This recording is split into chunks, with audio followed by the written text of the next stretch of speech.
Hello and welcome back to the Napoleonic Wars pod. On the 14th of February 1797, Britain won one of its most significant victories of the Revolutionary War. Off Cape St. Vincent, a clash between British and Spanish fleets saw an enterprising young officer go rogue, two iconic naval names be forged, and British psychological ascendancy at sea established. Try saying that, Junk. But what actually happened at the Battle of Cape St. Vincent?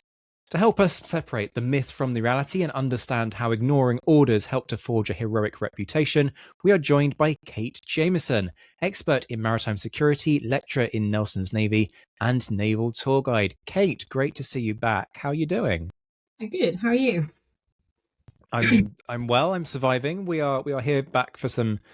I'm going to call it sort of Nelson nerdery. It's sort of Nelson adjacent. Well, yeah, well, I mean he does feature quite heavily. He does, and that's one of the things that we need to unpick as to quite how he manages to go from being what's meant to be a supporting act to sort of the darling child of victory to rob Marshal Massena's name for him. But before we get to all of that, let's set this in its much wider context of the war. How do we get here? Where are we in terms of the story of the French Revolutionary Wars? Nice, simple, really easy question to start with, not broad in any way whatsoever. What's happened in history, Kate? So by 1797, we are obviously well into the War of the First Coalition, which sort of started 1793. You've got Britain, Austria, Prussia, Spain, I think the Netherlands and Sardinia, basically all sort of teaming up to crush revolutionary France. And I think also the French at this point they've survived the kind of chaos of the revolution. They've got these massive armies being raised. They're doing quite well on land. That's not my area, so I will leave that to you. And they sort of pushed into Belgium, Germany, and of course Italy. And I think it was the beginning of February at Mantua, where Napoleon obviously beat the Austrians. So France is kind of doing a big reshuffle of Europe, I think. Meanwhile, we are very much still dominant at sea, doing our thing. I think it's probably fair to say that we struggled to put a sort of effective army into Europe at that point of time. So we're very reliant on everyone else to sort of help us with that. And I mean, our main goal was kind of keeping the Royal Navy at sea, keep blockading the French, protect our trade routes, stop the French from invading, which obviously happened later in that February of that year at Fishguard, but we don't really talk about that. And of course, kind of stopping those enemy fleets from grouping together. And obviously that was a massive turning point ahead of the Battle of Cape St. Vincent, with Spain sort of switching sides in 1796. So they signed the Second Treaty of San Ildefonso, they allied with France. Now, that is a massive problem for us because Spain, whilst having a relatively mismanaged navy, did very much have a relatively sizable navy. They had some good naval bases in, Cadiz, Cartagena, Ferrol. They had access to the Atlantic. And they also have quite a lot of resources kind of behind them. So it's, quite a problem for us. So I guess the main aim was to kind of stop France and Spain from teaming up, gaining that kind of naval superiority, and then stopping ultimately, an invasion of Britain. We're having a bit of a rough time of it back here. We've been at war for quite a few years. People are struggling. There's food shortages. We're not far off the mutinies happening at Spithead and the Nore, obviously, same year, 1797. And, it's a very expensive war to be running. There's lots of pressure at home. Everyone kind of needed something to happen. I think quite a lot of the time, naval battles gave people that kind of morale boost to keep everything sort of ticking over in a relatively positive way. Meanwhile, the Spanish, who are at this point under Don Jose de Cordoba, which I think is a great name, are sort of, planning to try and either head out to the Atlantic or head up to Brest, group up with the French, and sort of combine forces. And obviously by 1797, our kind of influence in the Mediterranean is weakening, partly thanks to a few things that Napoleon was getting up to at the time. And obviously the Battle of Cape St. Vincent, well, I mean, technically it's the second Battle of Cape St. Vincent because there was one in 1780 as well. Although everyone kind of remembers this one a lot more, is basically us kind of being like, well, Spain isn't allowed to join France. We need to stop that from happening. And so John Jervis, intercepts the Spanish fleet off of Cape St. Vincent, and spoiler alert, defeats it. So I think, there's a lot going on. We've got quite a bit going on, and there's quite a lot riding on a hopeful British victory. So there you are, folks. Thank you for listening. That was the story of the Battle of Cape St. Vincent in a soundbite. So if you were poised in anticipation, not knowing what happened with this one, then we've gone and ruined that for you. But spoiler. Yeah. What can we say? You've had a couple of 100 years to clue yourself up on what actually happened. So you've talked us through sort of the specific context of the, not necessarily campaign, but kind of that withdrawal from the Med. One of the things that I don't understand is why Nelson ends up on a frigate, sort of trying to hotfoot his way to Jarvis's fleet. But we'll get to that in a second, I guess, because before we get there, you mentioned some key names: Cordoba, Jervis. Talk us through the commanders on each side, and I'm thinking things like previous careers, because both commanders are with the best one in the world, they're long in the tooth, right? I think that's probably the most delicate way I can phrase it. They've got long careers behind them.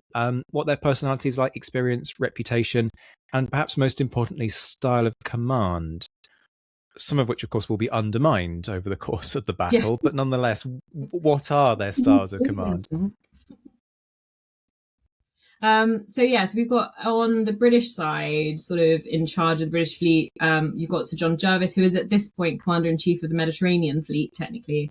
And then you've got Don Jose de Cordoba y Ramos, who is, in charge of the Spanish fleet at this point in time. Now, Jervis is very much like, he is a career Navy man.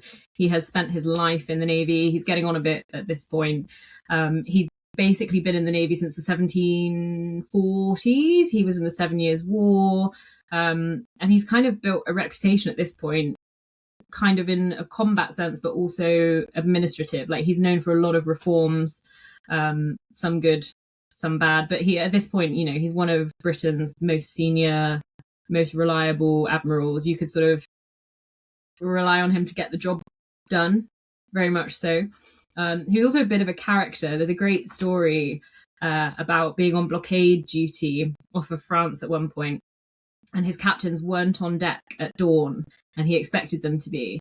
So he summoned them to his ship. They were being rowed across, and then he set sail and started going in the opposite direction to them. So they were kind of chasing him to make the point that they were supposed to be where they needed to be, which I always think is quite funny. He also had quite a way with words. The captain of the Goliath at Cape St. Vincent, he referred to as a notorious imbecile. He referred to Emma Hamilton as that infernal bitch, Emma Hamilton. He's very good at his job. He's very decisive, quite a contrary person, I think, but he sort of got the job done. There's a famous quote about him saying that his importance kind of lies in being the organizer of victories and the creator of well-equipped fleets and training a school of officers as being, professional and energetic and devoted to the service, which very much he was, I think. On the other side, though, you've got Don Jose de Cordoba. He is a relatively senior Spanish sort of naval officer, but also from a quite sort of aristocratic family. He'd served for a reasonable length of time, but very much his leadership came from being well connected rather than sort of fighting. The Spanish Navy obviously had capable officers, but I think by the point you get to 1797, they have the same issues that the French had. They've got political appointments and problems relating to that. They've got training issues. They've got funding issues. And I think Cordoba is quite, symbolic, I guess, of that happening. He'd worked on convoys. He'd worked on sort of general fleet things, but he hadn't really fought many battles. By the time Cape St. Vincent comes around, he's known for being a little bit cautious, a little bit more wary. Whereas, like I said, John Jervis is very much kind of a go straight at him kind of chap, to quote Master and Commander. I know they was talking about Nelson, but same sort of thing. And obviously, it doesn't sort of end up being very positive for Cordoba after the failure at Cape St. Vincent, which obviously we'll probably come on to later. He was blamed quite heavily and then court-martialed and disgraced. And obviously, I guess it's probably worth, you've briefly touched on it, mentioning our kind of man of the match, as it were, Commodore Nelson, at this point. I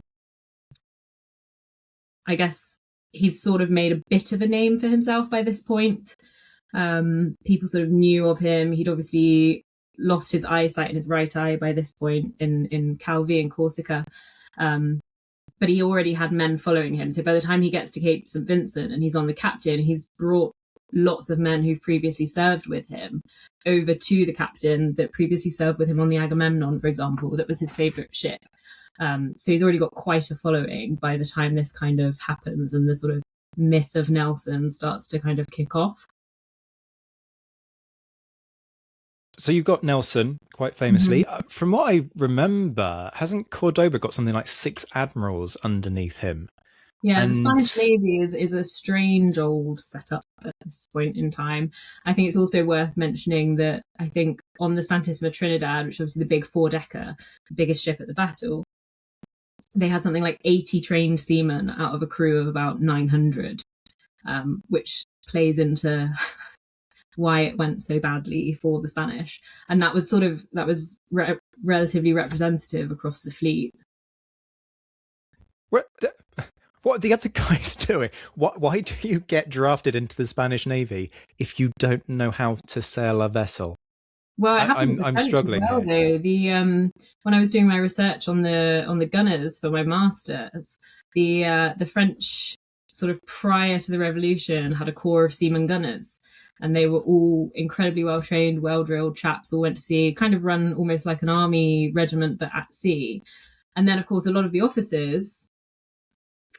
And they got rid of the corps of seamen gunners. And then by the time that they actually suddenly went, oh, actually, we maybe kind of need some of these trained guys at sea, they didn't have them. And it's not quite the same with the Spanish, but there were funding issues. There were issues with people not being clothed, not having food, not having supplies, not having training. They just weren't at sea in the same way that the British kind of were. A lot of the time at this point, you've got so many ships on blockade duty, and while they're on blockade duty, there's not a huge amount to do. And so quite often captains would drill their ships. Was it the captain at Cape St. Vincent? I can't remember. One of the ships was drilling 6 guns a day, every day, to make sure that everybody was well versed by the time that they needed to actually fight. And it worked out quite well for them. I think by the end of the battle, they worked out that the captain was firing 1 sort of shot every 4.5 minutes from the guns, which is quite rapid, actually, when you think about what they're actually doing. I mean, it's not 3 rounds a minute in any weather, but... It's not, or indeed 4, which we've proven can be done. Yeah. However, what are the Spanish doing by comparison? Because this begs a question, and this helps us to sort of understand weight of fire, because you sort of...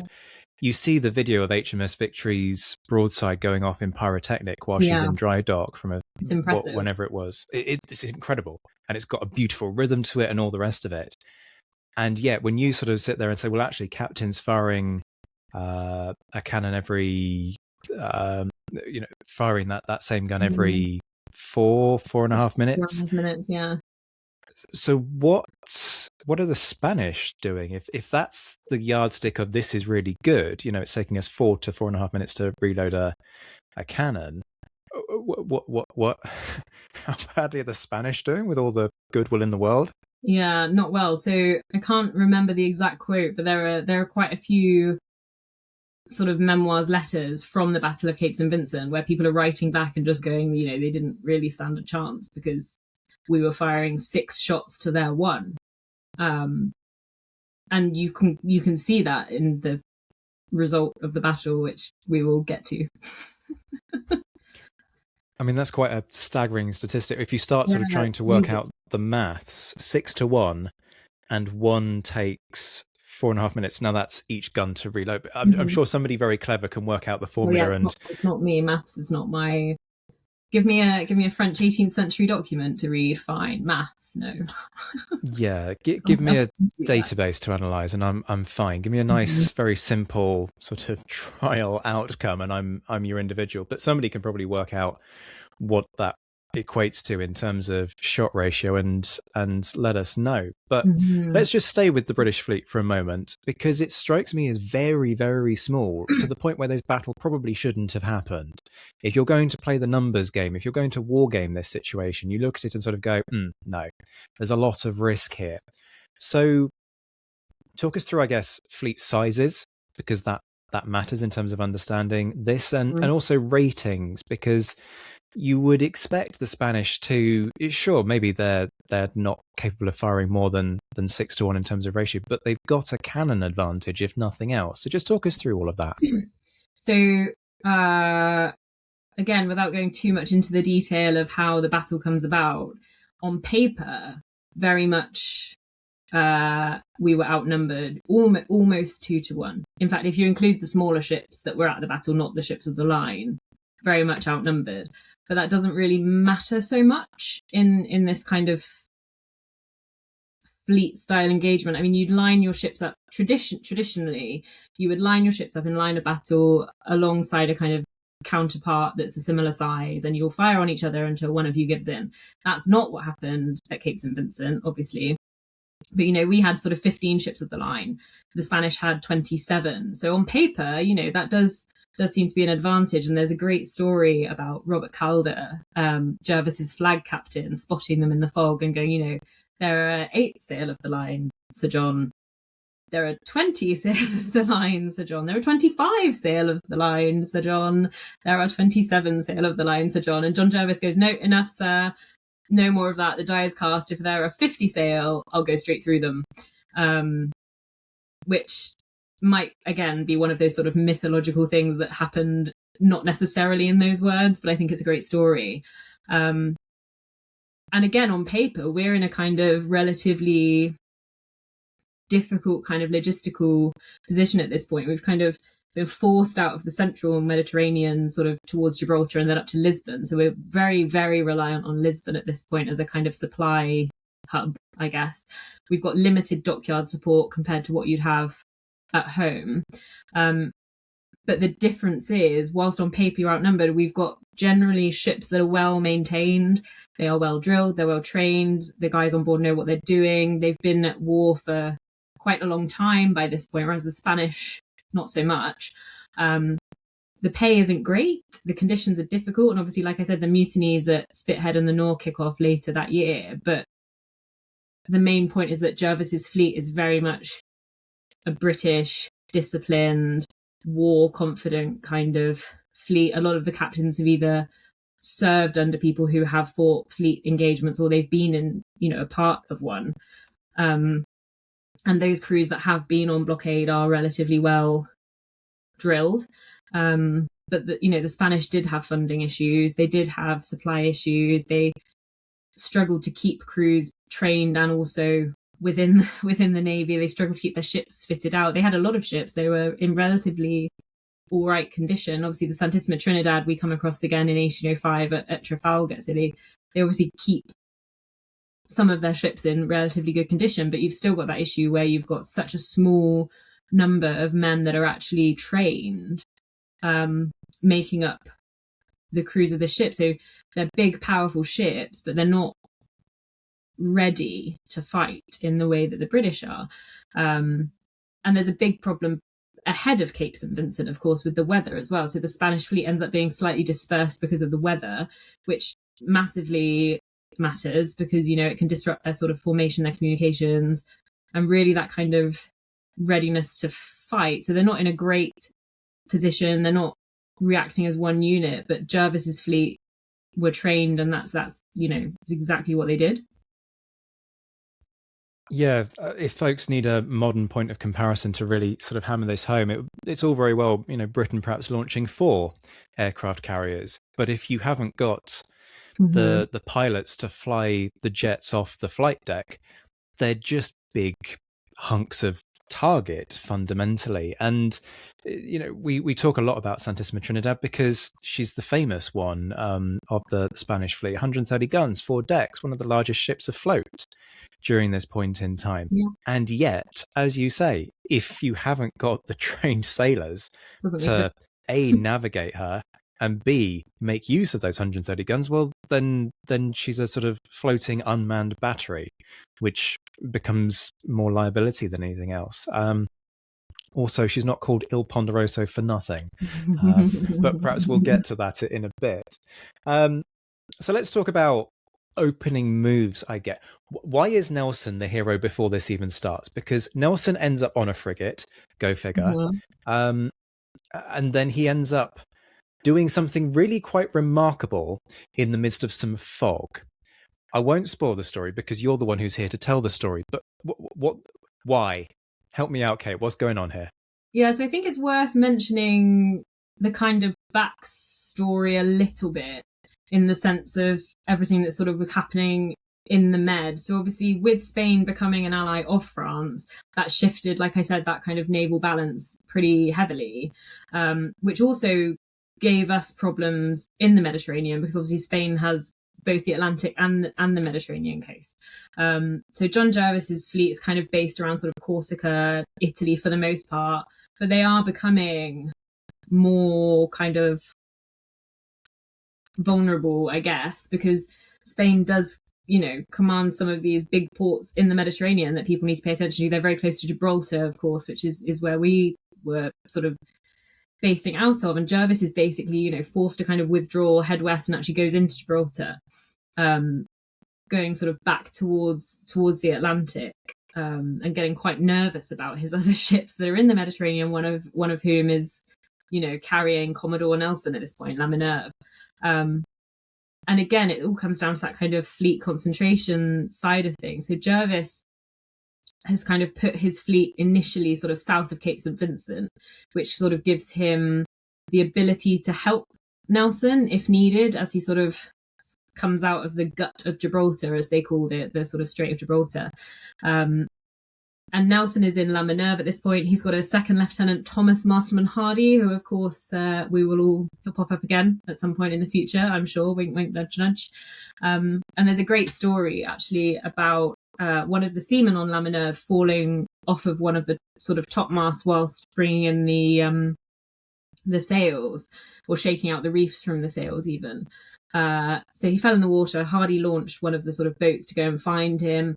They realised the Spanish were only sort of 2 to 3 miles astern of them. So they were kind of keeping an eye on this boat, trying to find this guy, but also trying to get them back on board and shake off the Spanish. Now, La Minerve was quite a fast ship, which Nelson knew. But there's this great story of a Colonel Drinkwater basically writing that Nelson, you know, was there going, by God, I'll not lose Hardy, and massively making a big fuss about getting Hardy on board, hurrying them back to the ship and sort of getting them off as quick as possible. And they managed to go through the Strait of Gibraltar. They lost the Spanish ships and joined Jervis sort of south of Cape St. Vincent. And I think at this point, 5 or 6, I think it's 5 ships came down from blockade duty at Brest and joined the rest of the British fleet. And obviously Cordoba didn't sort of realise this was going on at all. I think he was sort of counting on a certain number of ships being there, but he was basically planning out almost on kind of escort duty for some ships that were carrying mercury. They were supposed to be going across to South America. They were going to take the mercury to the mines, and then they mix it all together in some very scientific way in order to make coins, I think. And Jervis had already kind of made this plan sort of featured Nelson being back on the captain, because Nelson was trying to get back to the captain, because obviously that was where he had his pennant.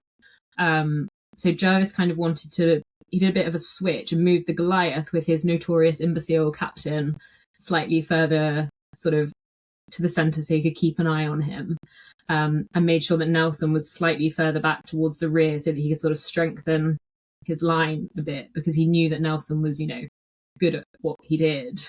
And his plan was kind of to have Thomas Troubridge leading one section, Collingwood, who of course we will also come across in a few years' time, leading the kind of rear section, and then Nelson is in there too with the captain of HMS Captain, a guy called Miller, who'd also been with Nelson, I think on the Agamemnon.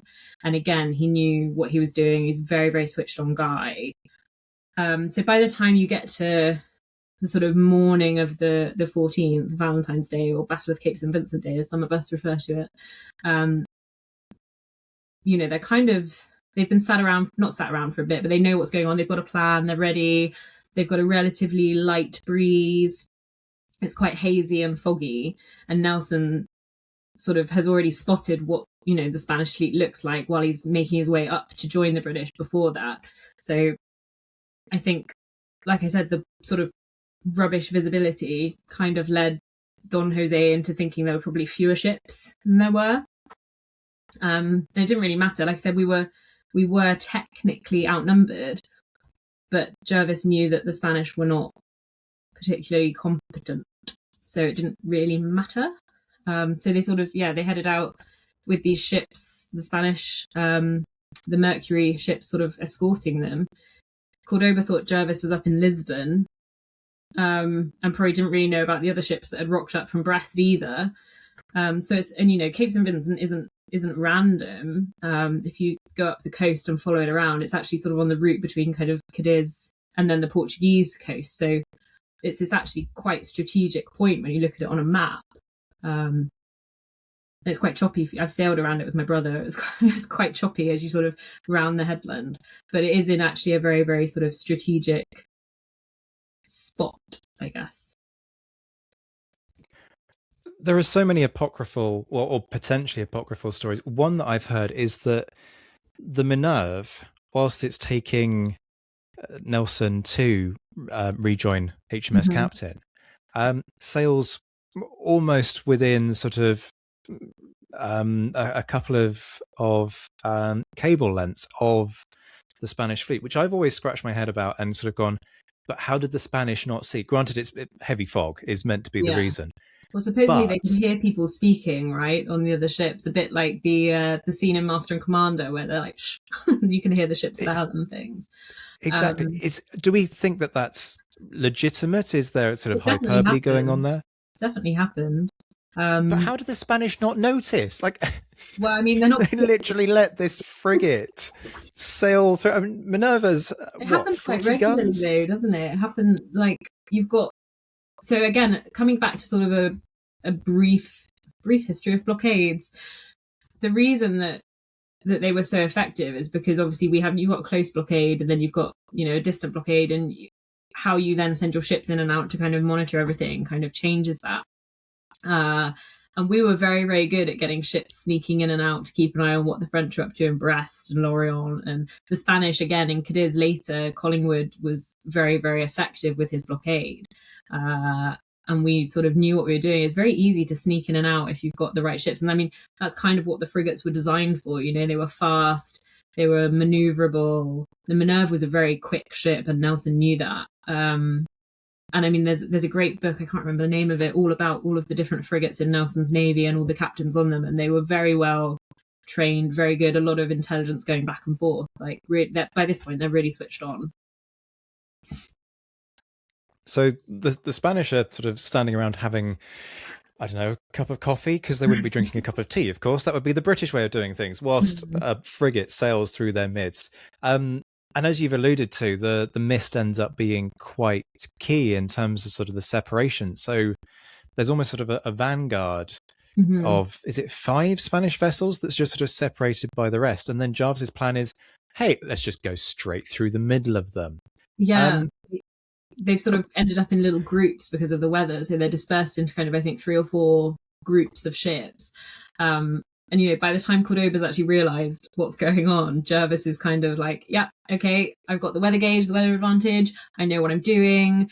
I'm basically going to sail them in at a sort of 90-degree angle in 2 columns. I mean, everyone always goes, oh, Nelson broke the line at Trafalgar, and it's the first time. But it happened plenty of times. And this was a prime example. You know, we're in 2 columns, basically at a 90-degree angle to the Spanish. And then Jervis kind of ordered them to form a line head and astern of Victory as most convenient, which then meant that his faster ships could kind of move to the head of the line. And Jervis was very, you know, he knew what he was doing. He'd sort of war gamed it out, I guess, beforehand. He also knew that there was kind of a lot riding on him getting this victory, and he said, you know, a victory to England is very essential at this moment. So they knew that there was a lot kind of riding on it. But yeah, his plan was essentially to break the line. And again, I don't want to keep quoting Master and Commander, but go straight at him. And that's exactly what he did. Well, you've offered us an opportunity to quote Master and Commander, and you dropped the hint there with the weather gauge. So, in my best impression of Paul Bettany, what is the weather gauge? It's the weather advantage. It's the wind advantage, basically. Clearly, something nautical and fascinating just happened. But essentially, that does come into play massively at Cape St. Vincent, partly because of the location and partly just because of the weather and the time of year. So they had this kind of line formed. Culloden was right at the front with Thomas Troubridge. Nelson was in the rear sort of division with on HMS Captain by this point. I think he only had 3 ships behind him in the line, so he's quite far back. And all of the captains had basically been told not to set any more sails than HMS Victory, which is Jervis's flagship, so that they would all kind of keep to a sort of consistent speed grouping, remain relatively together. And then, yeah, about 11:30, something like that, Jervis said he was going to pass through the enemy line. And then there was a bit of a kind of, not chaos isn't the word I want to use, but they made this very deliberate sort of controlled move towards the Spanish fleet, who are, like I said, at this point sort of in 4 smaller groups. And Cordoba kind of signalled his ships to kind of form line of battle at this point, but none of them did what he asked. Either they didn't see the signal, or it's quite a risky move anyway, trying to get all of your ships to suddenly wear into line, based on where they were and the fact they didn't have the wind advantage. But it just caused loads of confusion. They had ships ending up next to each other, which obviously isn't great if you're trying to fire a broadside from the side of your ship, which obviously increased the risk of them potentially firing on each other rather than the British. And it was a bit of a shit show, I think. Sorry. I think that's probably the best way of explaining it. That's a technical nautical term, right? Nelson uses that in his battle plans later on, if I understand. 100%. So yeah, you've got the Culloden with Thomas Troubridge sort of again at the front, and then they end up sort of between 2 kind of groups of Spanish ships, and Jervis at this point is sort of asking everyone to sort of tack in succession, so tacking, moving, jibing, we'd call it now, and Troubridge basically sort of anticipated this happening. I think he sort of knew, he was a very good seaman, he knew what he was doing, he was a very good captain. Obviously went on to serve with Nelson again, and sort of he raced ahead and did what Jervis wanted. And there's a great story of Jervis saying, you know, look at Troubridge, he tacks his ship in battle as if the eyes of Britain are upon him, and would to God they were, because they would see him to be what I know him to be, and what the Dons are soon going to feel him to be. And that, yeah, Jervis knew his captains, he had them in the right places because he knew what they were capable of. And again, that's one of the things that I think the British fleet have over the Spanish, is that a lot of the captains were kind of trusted to sort of work independently. They knew what the order was, they knew what the eventual aim was, and they kind of worked that out for themselves, whereas the Spanish ignored their signals. They weren't particularly, you know, doing what they should have been. And they weren't sort of able to work off their own initiative, I guess, in the same way.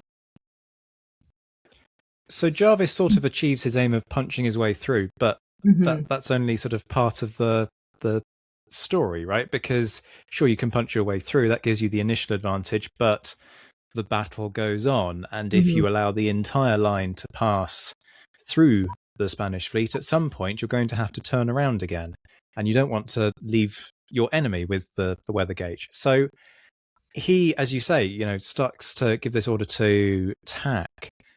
And then Nelson happens. And then Nelson pretty much happens. So now, talk us through Nelson entering the chat. How, why? Also, I guess, just how many people are screaming WTF or whatever the 18th century naval equivalent of WTF might have been. Good grief. So Jervis is on victory, obviously, at this point. And they get up to that kind of point where he wants everyone to attack. They make this other attempt to sort of break the line, but victory's going too fast. The Principe d'Asturias managed to get 2 massive raking broadsides. So for those that aren't aware, the idea is that you'll sort of go side to side of the ship and fire on them. But if you can get a raking broadside down, where you fire kind of if you can get a full shot from the stern gallery of a ship right the way down the length of the ship, that's devastating because you're knocking guns off the carriages. It's a sort of relatively weak point of the ship compared to the rest of the ship. So actually it's pretty devastating. So the Principe d'Asturias had that happen a couple of times. And there's a story of one of the gunners, again, I'm going to keep talking about my gunners, on the Goliath saying afterwards that, we gave them their Valentine in style, which I always thought was kind of savage, but also quite fun.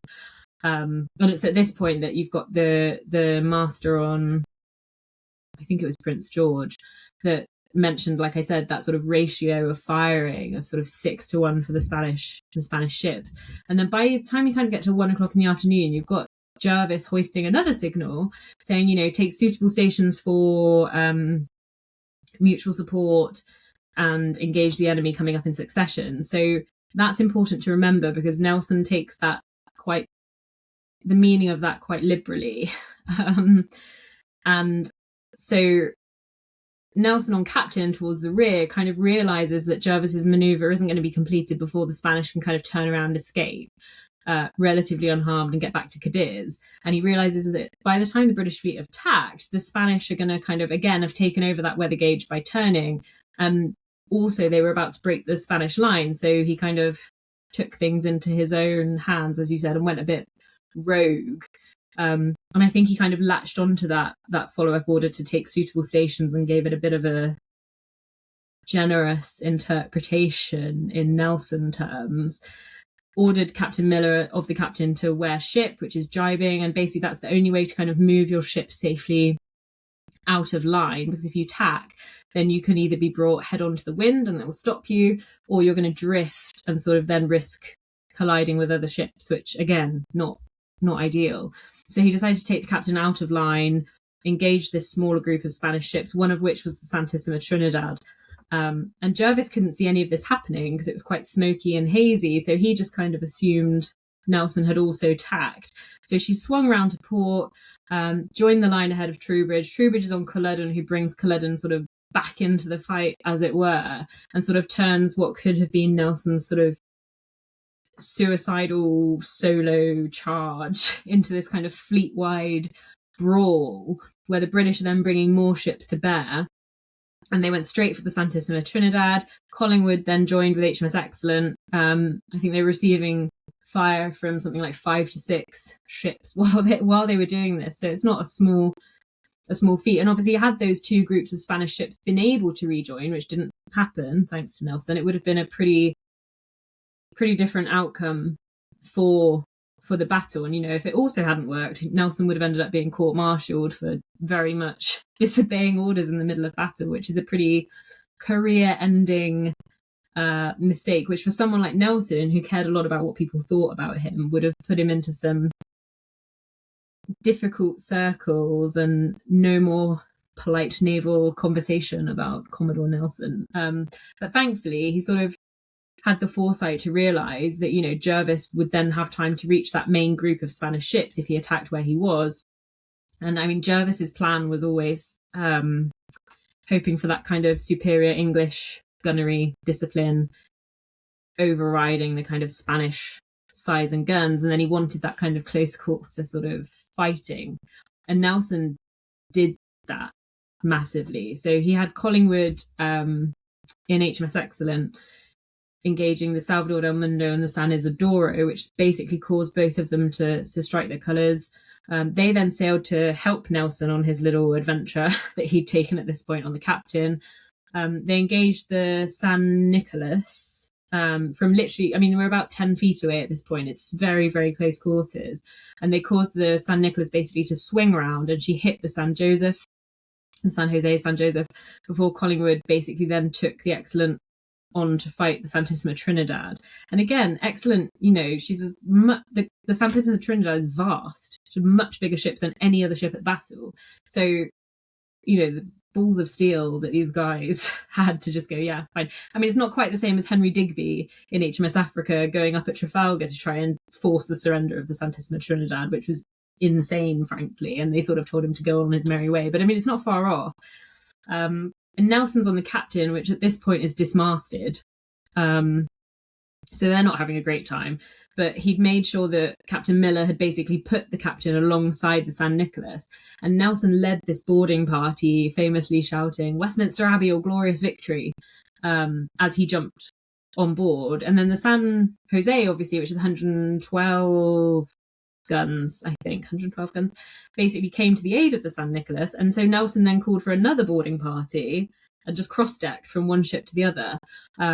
With his sword in his hand, there's some great paintings of it. And it became known as sort of Nelson's patent bridge for boarding first rates. And Nelson, of course, being the PR superhero that he was, loved that. But essentially, you know, he forced the surrender of both of these ships. And it wasn't, you know, the first time anyone had done it. It wasn't anything particularly special, because, you know, boarding via ships that have had their rigging entangled isn't unheard of. You know, they've been doing variations of this for a very, very long time. But it was a big deal in the sort of myth of Nelson. So then he basically realised that Captain was a bit buggered at this point, so he got a launch back over to the Minerve to sort of continue the rest of the battle, to try and get to the nearest ship of the line that he had. But by the time he sort of got there, the battle was ending. The Spanish were already off on their way to Cadiz. And then by the evening of the 14th, the order was basically given to kind of take the prizes. They towed HMS Captain, sort of huddled together, I guess, during the evening, and the Spanish were sort of relatively close by.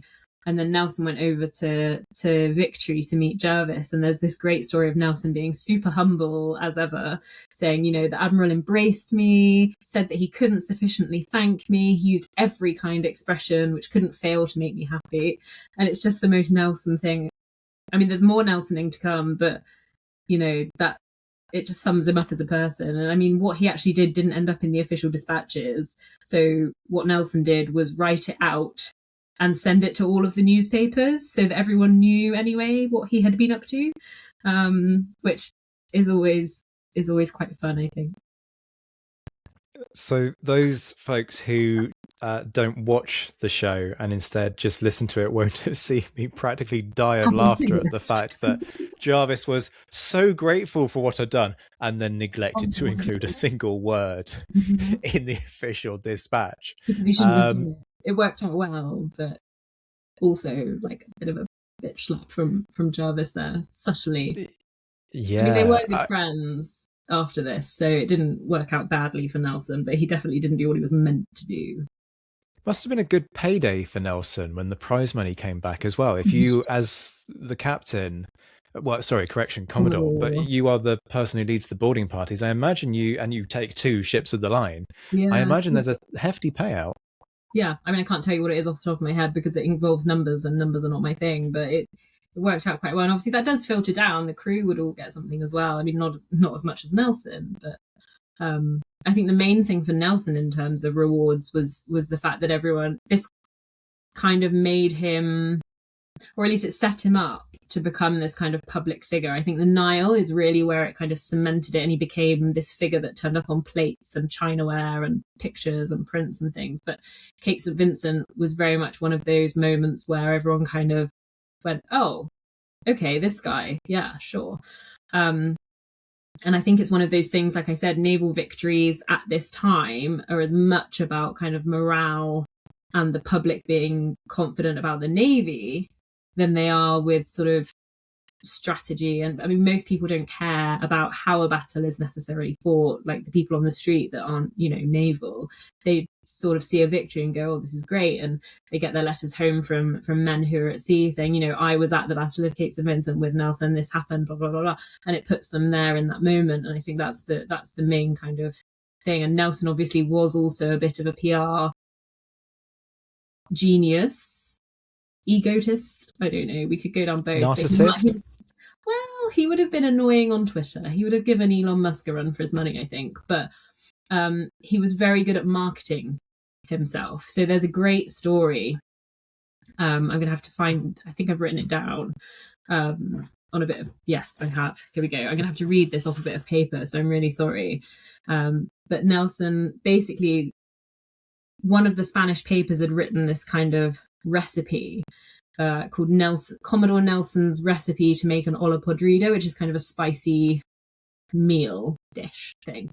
And Nelson thought it was great, so he got lots of copies made and sent it to everyone he knew. And it basically said, take a Spanish first rate and an 80 gunship, and after well battering and basting them for an hour, keep throwing in your force balls and be sure to let them be well seasoned.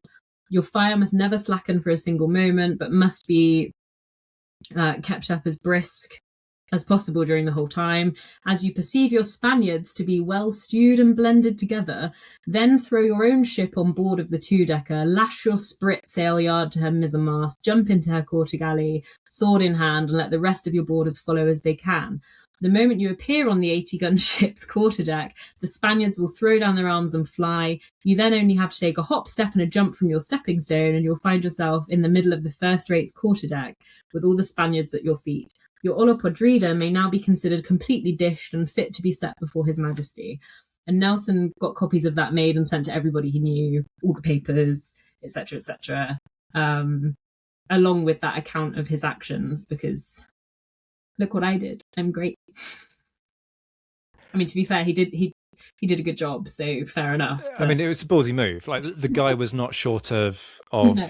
an inclination to get stuck in. You can't take that away from him. And certainly there's a degree of vision, but also near suicidal bravery. That the trust of so many people to sort of think, I'm sorry, he's doing what now?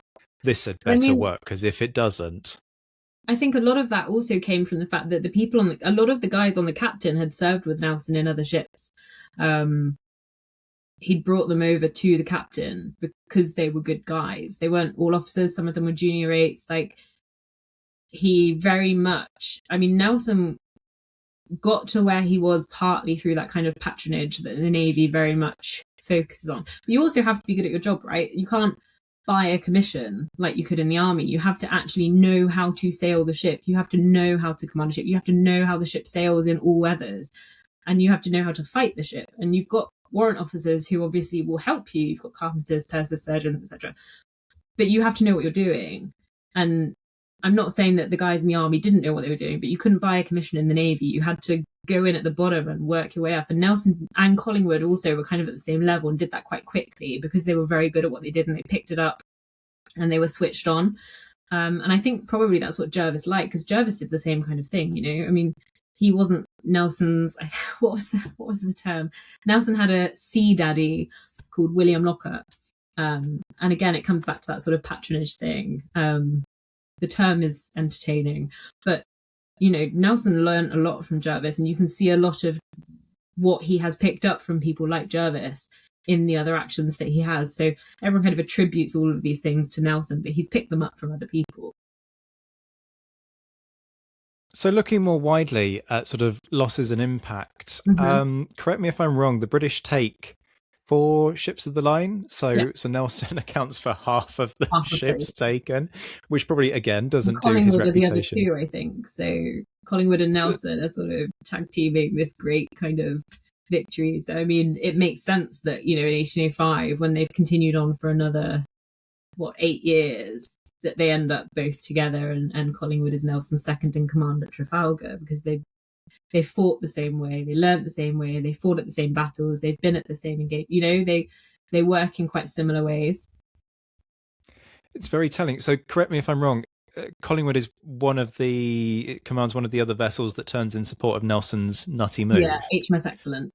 Which and actually, kind of interestingly, HMS Excellent is now the Royal Navy's kind of gunnery school, and Collingwood drilled his ships very well. So I think that's probably the reason. But yeah, so 2 of the ships, it was the San Jose, San Joseph, San Nicolas, the Salvador del Mundo, and the San Isidoro that struck. So they were taken as prizes. They had obviously quite a few ships damaged, including actually the Santissima Trinidad, which just about got away. And obviously, like I said, she pops up a few years later. But the Spanish had hundreds of casualties.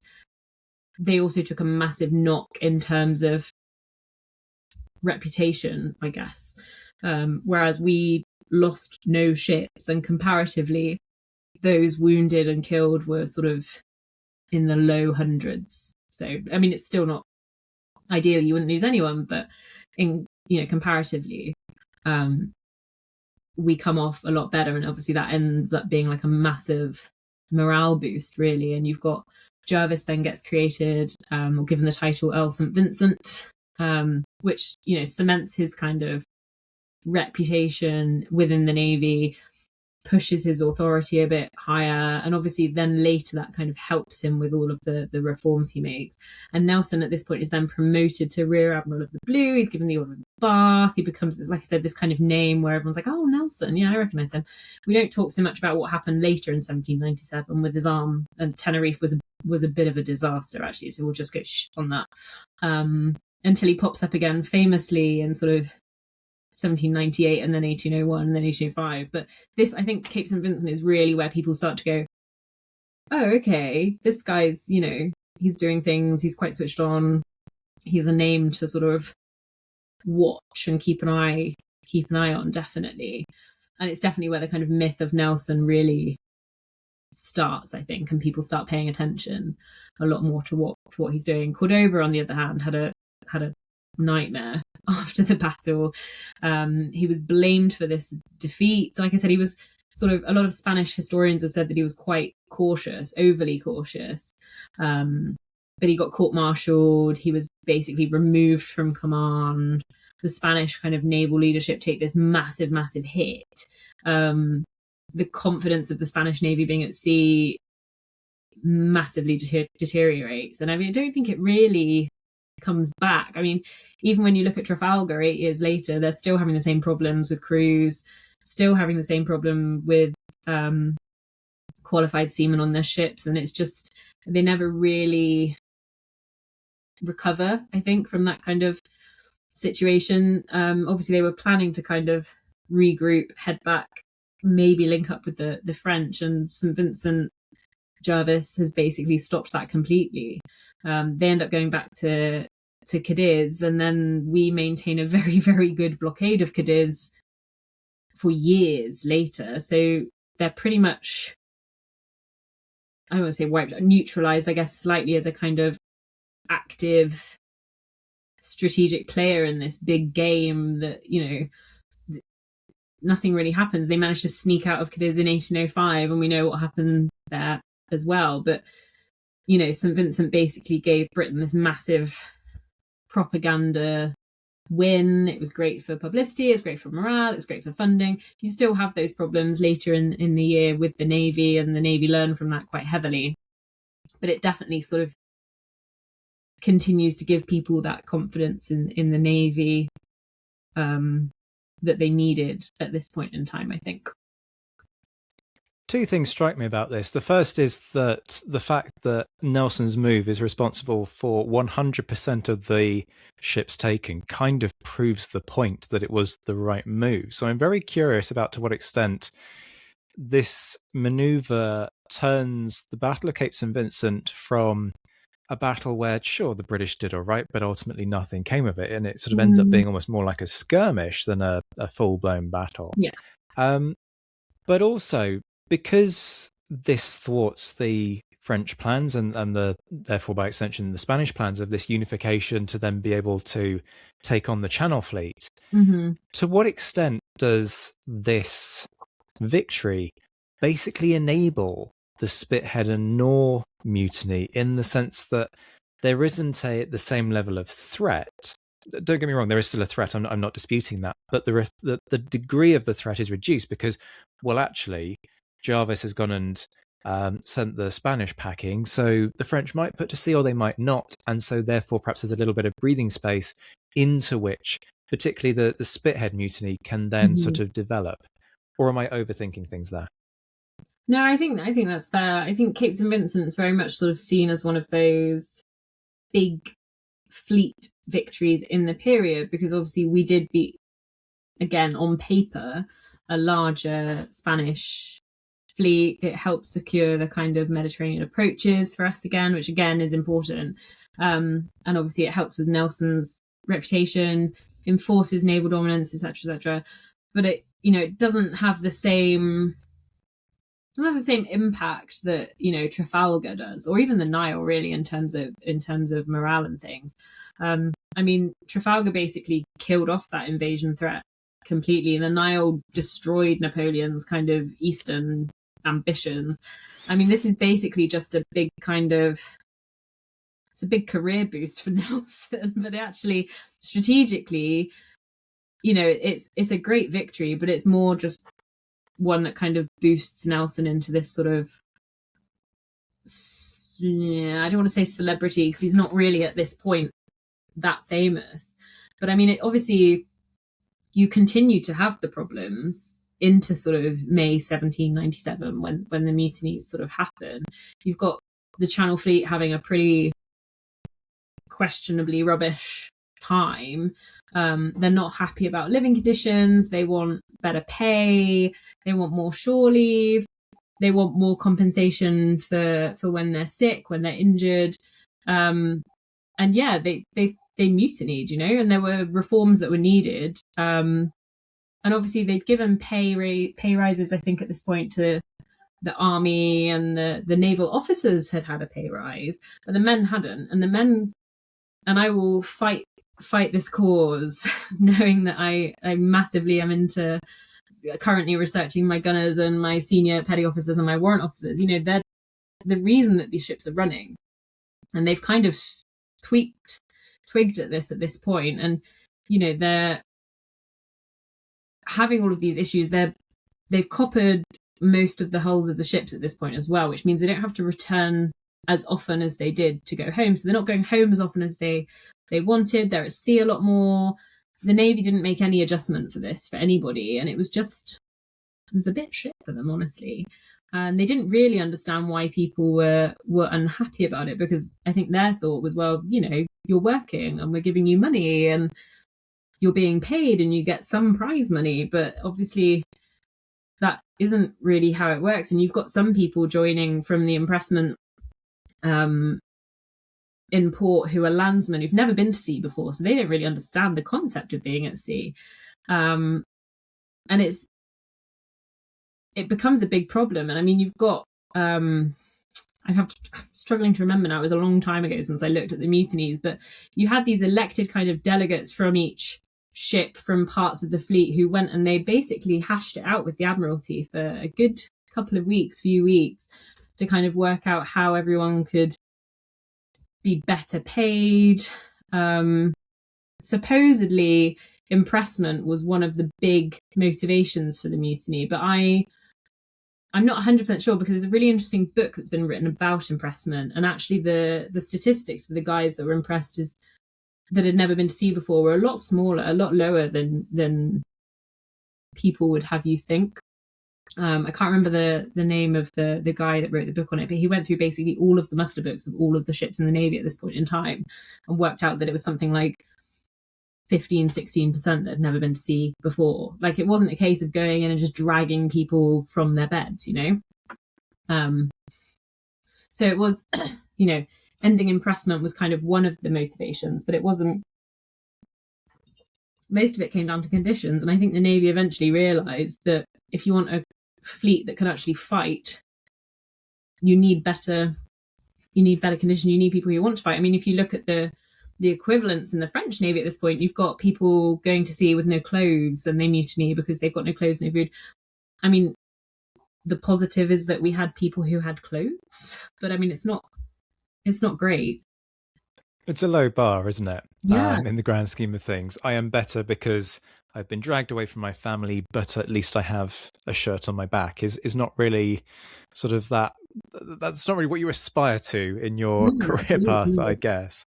It's interesting, I guess, sort of this double flow as well of victory at Cape St. Vincent followed by mutiny certainly would get people sort of scratching their heads at home and in the general public as well, in that sense of, well, clearly these guys are very good because they've just gone and won this victory over a numerically superior Spanish fleet, and yet they're clearly not happy. So they're doing their duty, but they're also not inclined to do their duty, so maybe something needs to be done. Now, for more on all of this, folks need to go and listen to the episode we did with Callum Easton based around his new book on the Spithead and Nore mutinies.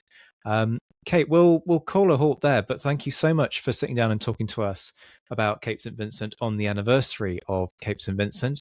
Folks, you can hear more from Kate, well, firstly, by attending her tours of HMS Victory, which she does periodically, details of which are on her website. We will put the link to that in the description to this episode. Also, keep an eye out on Kate's social media for details of future talks that she's doing. At various points, she gives lectures that you can attend. I believe you're going to Bucklers Hard in the near future to give a talk there. I am, but not till November. So booked in early, but we will be doing a talk at Bucklers Hard in November. Yeah. Okay, so we might not be able to generate a link for you to attend in advance, but anyway, keep an eye on what Kate's doing so that you can hear more of her content. And of course, she's done a whole bunch of episodes for us, particularly on the life of Nelson, and I believe we recorded on your Master Gunners at some point. So scroll back through the back catalogue of the Napoleonic Wars pod, and you will find plenty more naval nerdery from our naval maestro, Kate. Remember to like and subscribe because, folks, this has been the Napoleonic Wars pod, and you know how it goes. We will be back very soon. Got a question? Disagree with something we've said? Then post in the comments section and we'll get back to you. Remember to like and hit the follow button so that you never miss an episode. And don't forget that you can enjoy early access, exclusive episodes, and much more on Patreon. The link is in the description. Shout outs to our patrons who, at the time of recording in early February 2026, were in the mentioned in dispatches tier: Brendan Teeling, Beatrice DeGraff, Lynn Dawson, Jim Deary, Josh Keeney, Colin Fieldhouse, Jim Getz, Jeff Maple, Robin Brasher, Stephen Gillen, Hugh Brennan, Alistair Campbell-Grieve, Andy Meakin, Mark Anscombe, Rob Coughlin, Bruins Girl, Noah Fink, Miles Reedy, Nick Overland, Graham Goodwin, Chris Pramas, Anthony Gumbau, Anonymous American, James Fluick, Natasha Hobday, Rod Schwager, Chris Kimball, Ted Andrews, Richard Anderson, Arthur Forgy, Sam Moore, Wyatt Pollock, Joe Ayres, Peter Findlay, Giovanni, Steve Gillen, Jean-Baptiste Van Merlen, Daniel Friedman, Neil Reed, Jonathan Willits, Wojciech Stefanovic, Simon Weathers, John, Zach Johnson, Matthew Turner, Rich Payne, Edward Gilhead, Vic Martindale, Adam Coslin, Tessa Blaber, Nick Beckstrom, Stephen Walker, John Parkin, John Henneken, Stephen Dicey, and the Bald Monk. The Admiral patrons: John Haynes, Mike Guest, Rachel Stark, Mark Duckers, David Priest, David Maxwell, Graham Callister, Sean Sullivan, Stephen Ashworth, John and Casey Randolph, Kate Walcombe, Clemens Beman, Reto the Sci-Fi Fan, Tim Day, Jason Morn, Tim Pritchard, Darla Vincent, Rob Painter, JC Kaiser, Graham Swidenbank, Nikia Craig, The Iron Duke, and Plastic Tash. And in the Crown Yourself tier: Emperor of the First French Empire Todd Campbell, Duke of Wellington Laird Campbell, Chosen Man Graham, Child of Wellington Brian Silcott, First Lord of the Treasury Ryan Diamond, Portrait Prince of Pukalani Bob Burnham, General Alexander Suvorov Seth Hansen, and Too Jacobin to Crown Oneself Dan Hazelwood. We'll be back very soon, but until then, this has been the Napoleonic Wars pod. On behalf of myself, Liam, Luke and Louis, take care of yourselves, folks, stay well, and as always, thank you for listening.